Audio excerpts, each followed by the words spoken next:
Hello friends, welcome back to Social Lunch Box Tamil YouTube channel. இன்றைக்கி நம்ம இந்த வீடியோவில் மட்டன் சுக்காவை விட டேஸ்ட்டாக இருக்கக்கூடிய பலாக்கொட்டை சுக்காவை தான் பார்க்க போகிறோம்.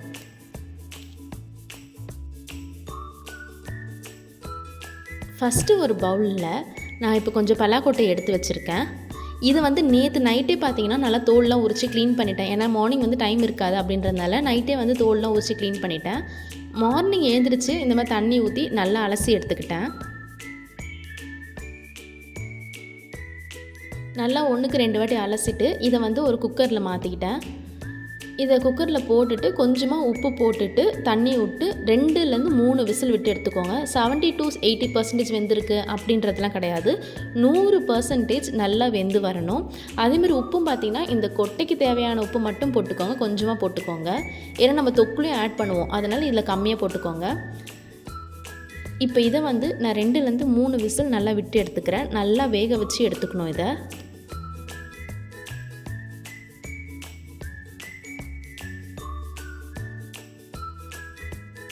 இப்போ பார்த்தீங்கன்னா 3 விசில் வந்துடுச்சு. ஸோ இந்த டைமில் நான் எடுத்து காட்டுறேன் பாருங்கள்.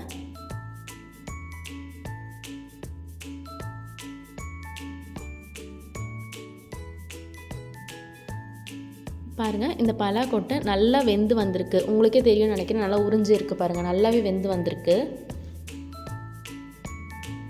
இப்போ நம்ம இதை அப்படியே சைடாக வச்சுப்போம். ஒரு பவுலில் நான் மாற்றி வச்சுக்கிறேன்.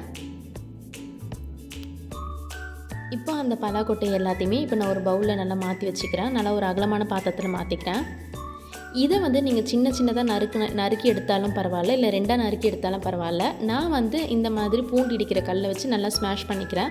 ரொம்ப ஸ்மாஷ் பண்ணணும் அப்படின்னு இல்லை, லைட்டாக ஸ்மாஷ் பண்ணால் போதும். ஏன்னா எங்கள் வீட்டில் கிட்ஸ் இருக்காங்க, பெருசாக போட்டால் சாப்பிட மாட்டாங்கன்றதுனால இந்த மாதிரி ஸ்மாஷ் பண்ணிக்கிறேன். பட் நீங்கள் கட் பண்ணும்போது கூட கொஞ்சம் சின்னதாக கட் பண்ணிங்கன்னா அந்த மசாலாலாம் இறங்கி நல்லா டேஸ்ட்டாக இருக்கும்.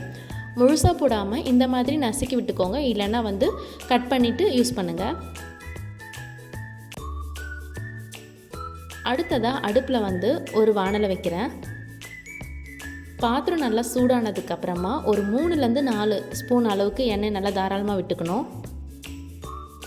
எண்ணெய் நல்லா சூடானதுக்கப்புறமா ஒரு பட்டை, ஒரு பிரியாணி இலை, 2 ஏலக்காய், 4 கிராம்பு, அப்புறம் கொஞ்சோண்டு சீரகம், கொஞ்சோண்டு சோம்பு, இது எல்லாத்தையும் எண்ணெயில் போட்டு நல்லா பொரிஞ்சு வந்ததுக்கப்புறமா ஒரு மீடியம் சைஸ் வெங்காயம், ஒரு 4 சின்ன வெங்காயத்தை நல்லா தட்டி எடுத்திருக்கேன். மீடியம் சைஸ் வெங்காயத்தை சின்னதாக நறுக்கி எடுத்திருக்கேன்.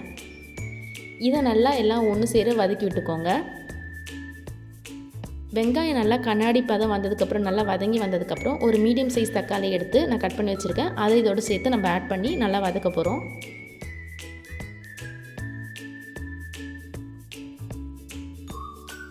தக்காளி நல்லா சாஃப்டாக வர வரைக்கும் நல்லா வதக்கணும். இப்போ பாருங்கள், தக்காளி நல்லா சாஃப்டாக வந்துடுச்சு. இந்த டைமில் நம்ம மசாலாலாம் ஆட் பண்ண போகிறோம். ஃபஸ்ட்டு 1 ஸ்பூன் அளவுக்கு இஞ்சி பூண்டு பேஸ்ட்டு ஆட் பண்ணிக்கிறேன். இப்போ இந்த இஞ்சி பூண்டோடைய வாசனை போகிற அளவுக்கு நல்லா நம்ம வதக்கி எடுத்துக்கணும். அடுத்ததாக கொஞ்சோண்டு மஞ்சத்தூள், 1 ஸ்பூன் அளவுக்கு மிளகாய்த்தூள், நீங்கள் காரத்துக்கு ஏற்ற மாதிரி போட்டுக்கோங்க. இப்போ நான் 1 ஸ்பூன் அளவுக்கு மிளகாய்த்தூள் போட்டதுனால 2 ஸ்பூன் அளவுக்கு நான் தனியாத்தூள் போட்டுக்கிறேன். நீங்கள் 2லேருந்து 3 ஸ்பூன் அளவுக்கு கூட போட்டுக்கலாம். மல்லித்தூள் 1 ஸ்பூனு, அதுக்கப்புறம் கரம் மசாலா 1 ஸ்பூன். இது எல்லாத்தையும் போட்டுட்டு இப்போ நல்லா வதக்கி விட்டுக்கோங்க. மசாலா எல்லாம் நல்லா ஒன்று சேரணும், நல்லா வதக்கி விட்டுக்கோங்க. இப்போ இதுக்கு நம்ம தண்ணி நிறைய சேர்க்கணும்னு கிடையாது. இது எல்லாத்தையும் நல்லா வதக்கி விட்டுட்டு சும்மா கொஞ்சமாக நம்ம தண்ணி சேர்த்தா போதும். ஒரு 1/4 கப் அளவுக்கு நம்ம தண்ணி சேர்த்தா போதும். ஏன்னா நம்ம சுக்கா பண்ணுறதுனால இது பார்த்திங்கன்னா நல்லா கொஞ்சம் திக் கன்சிஸ்டன்சியில் தான் இருக்கணும். அதனால் நான் தண்ணி நிறைய விடக்கூடாது, கொஞ்சமாக தான் நம்ம தண்ணி விடணும். அந்த மசாலா லைட்டாக வெந்து வரணும், அவ்வளோதான். அதுக்காக தான் நம்ம லைட்டாக தண்ணி போடுறோம். இப்போ பாருங்கள், ஒரு மாதிரி நல்லா திக்கு பேஸ்ட்டு மாதிரி இருக்கு இல்லையா, நல்லா திக் கன்சிஸ்டன்சியில் இருக்குது. இந்த ஸ்டேஜில் நம்மளுக்கு தேவையான அளவு உப்பு போடணும்.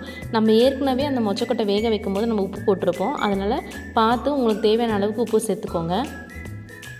இப்போ எல்லாத்தையும் நல்லா ஒரு சேர நல்லா கலக்கி விட்டுக்கணும். இப்போ எல்லாம் நல்லா வதங்கி வந்ததுக்கப்புறமா நம்ம தண்ணி எடுத்து நசுக்கி வச்சுருக்கோம் இல்லையா, இந்த பலாக்கொட்டையை இதில் ஆட் பண்ண போகிறோம். இப்போ இது எல்லாத்தையும் நல்லா மிக்ஸ் பண்ணி விட்டுக்கோங்க. எல்லா மசாலாலாம் நல்லா அந்த பலாக்கொட்டையில் இறங்கணும். அந்த மாதிரி நல்லா எல்லாத்தையும் மிக்ஸ் பண்ணி விட்டுட்டு ஒரு தட்டு போட்டு மூடி ஒரு 2 நிமிஷத்துக்கு மட்டும் நல்லா வேக வச்சு எடுத்தால் போதும். இப்போ பாருங்கள் 2 நிமிஷம் ஆகிடுச்சு. இப்போ இந்த மாதிரி எண்ணெய் நல்லா திரிஞ்சு வந்திருக்கும். இப்போது எல்லாமே நல்லா ஒன்று சேரு நல்லா மசாலா எல்லாமே அந்த பலாக்கொட்டையில் இறங்கியிருக்கும். இப்போ இந்த ஸ்டேஜில் நம்ம பெப்பர் தூளை ஆட் பண்ண போகிறோம். நம்ம ஏற்கனவே மசாலாலாம் நிறைய போட்டிருக்கோம். ஸோ நீங்கள் பெப்பர் வந்து ஆப்ஷனல் தான், உங்களுக்கு தேவைப்பட்டால் யூஸ் பண்ணிக்கோங்க. பெப்பர் போடும்போது ஃப்ளேவரும் கொஞ்சம் நம்மளுக்கு எடுத்து கொடுக்கும். உங்களுக்கு தேவையான அளவுக்கு பெப்பர் போட்டுக்கோங்க. திருப்பி எல்லாத்தையும் நல்லா ஒரு சேர மிக்ஸ் பண்ணி விட்டுக்கோங்க. அவ்வளோதான். லாஸ்ட் ஸ்டேஜு நம்ம கொத்தமல்லி தூவிட்டு நம்ம அடுப்பை ஆஃப் பண்ணிடலாம். அவ்வளோதான் ஃப்ரெண்ட்ஸ், சூப்பரான பலாக்கொட்டை சுக்கா ரெடி ஆகிடுச்சு. இதை நீங்கள் சாப்பிட்டு பார்த்தீங்கன்னா டேஸ்ட்டு நிஜமாக சொல்கிறேன், அந்த அளவுக்கு மட்டன் சுக்காவுக்கு ஈக்குவலாகவே இருக்கும். நீங்கள் ட்ரை பண்ணி பாருங்கள். வீட்டில் ட்ரை பண்ணி பார்த்துட்டு எப்படி இருக்குது அப்படின்றத எனக்கு கமெண்ட்டில் மறக்காமல் சொல்லுங்கள். இதை நீங்கள் வந்து சாப்பாடுலேயும் போட்டு பிசைஞ்சு சாப்பிடலாம், இல்லை தோசை இட்லி அந்த மாதிரி வந்து நீங்கள் சைட் டிஷ்ஷாக கூட வச்சு சாப்பிடலாம். டேஸ்ட் பண்ணி பார்த்துட்டு எப்படி இருக்குது அப்படின்றத சொல்லுங்கள். நெக்ஸ்ட் வீடியோவில் பார்க்கலாம். Bye bye.